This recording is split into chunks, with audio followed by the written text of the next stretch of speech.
మల విసర్జన తర్వాత మనం చేతుల్ని ఎలా పరిశుభ్రంగా కడుక్కోవాలి అనే విధానం మన దుబ్బకువాన్పేట ప్రాథమిక పాఠశాల విద్యార్థులు చేసి మనకి ఇప్పుడు చూపిస్తారు.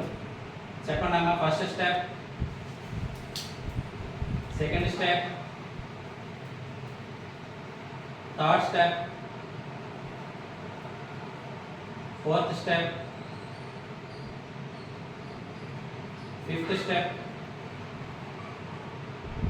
Sixth step, seventh step.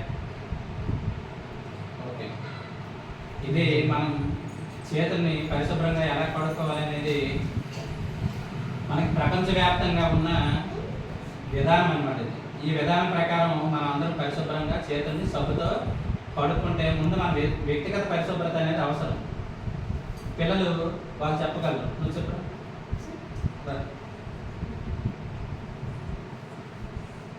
చెప్పు. మనం వ్యక్తిగతంగా పరిశుభ్రంగా ఉండాలంటే మనం ఫస్ట్ ఏం చేయాలి చెప్పు. తలకి స్నానం చేయాలి చెప్పు.